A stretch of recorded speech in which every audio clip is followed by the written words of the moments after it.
আসসালামু আলাইকুম। আজকে এই মানে রাত্রে এখন রাত্র খোলা যায় পিঠা, যেটা আমাদের বাসায় বরিশালের বাসায় চটা পিঠা, সেটা রেডি করব। কিভাবে করতেছি দেখাচ্ছি। এখানে ধইনা পাতা, কাঁচা মরিচ আর পেঁয়াজ একত্রে লবণ দিয়ে একটু নরম করে নিচ্ছি।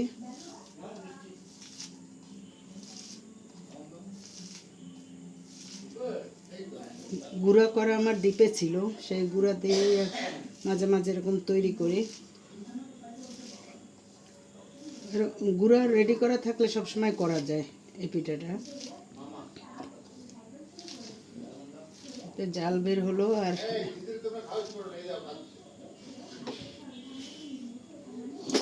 এখন আমি এইটা রেডি করব। এখানে লবণ দেওয়া হয়েছে, এখন পানি দিয়ে ভালো করে রেডি করে নেব।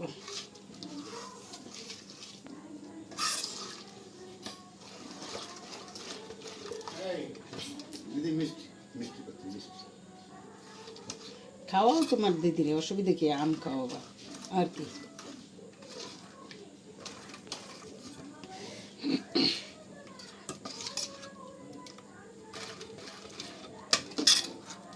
একটা ডিম দেব।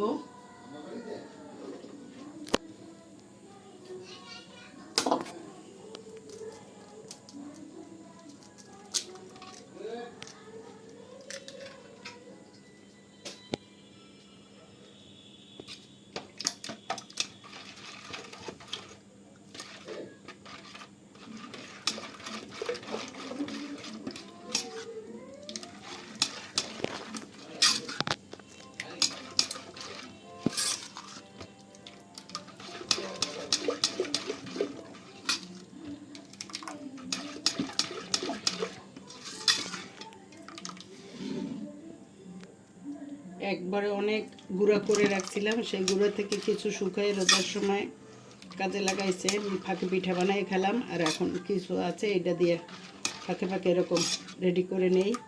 চড়া পিঠা খাওয়া যায়, চিতই পিঠা খাওয়া যায়। এখন আমি চুলা রেডি করলাম, তাওয়া দিলাম। এটা গরম হোক। আমি তাওয়া দিয়ে দিলাম। এখন তাওয়াটা গরম হয়েছে, একটু বেশি করেই গরম করতে হয়। গরমের পরে আমি এটা দিয়ে দিচ্ছি।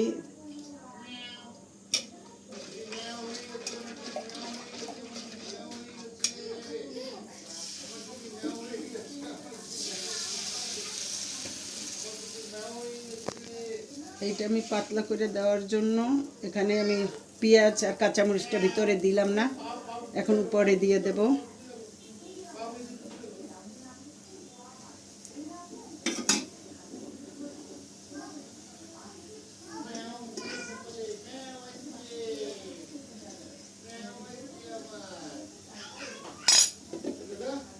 এটা ঢেকে দিলাম, একটু সিদ্ধ হোক। এটা ঢাকনা দিলাম, এখন সিদ্ধ মনে হয়েছে। আমি তুলে দেখতেছি। হ্যাঁ,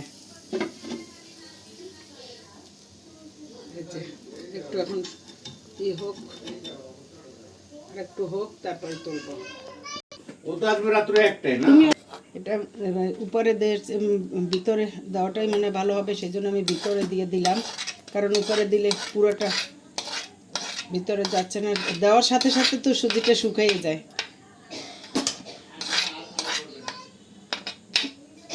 এই যে এখন ভিতরে দিয়ে দিলাম।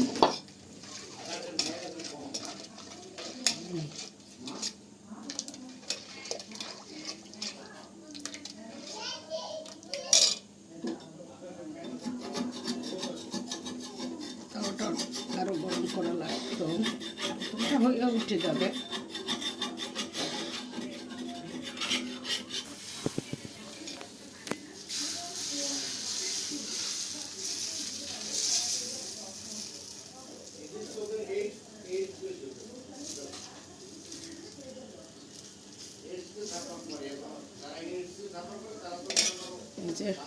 ভিতরে দেওয়ার পরও ভালো গেছে, অসুবিধা হয়নি।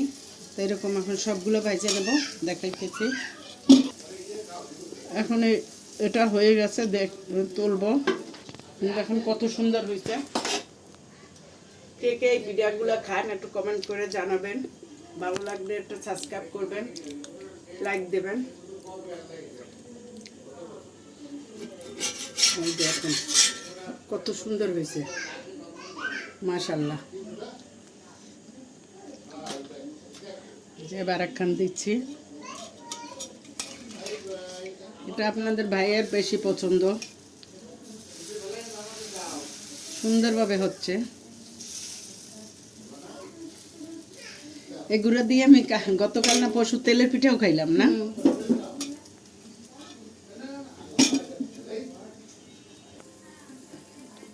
আর একটা হলো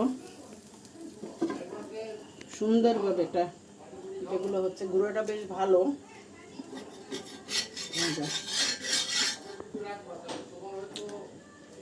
এই যে উল্টিয়ে এই যে এই সাইড এত সুন্দর করে কালার, এবং এই যে এটা ভর্তা দিয়ে খেতেও মজা।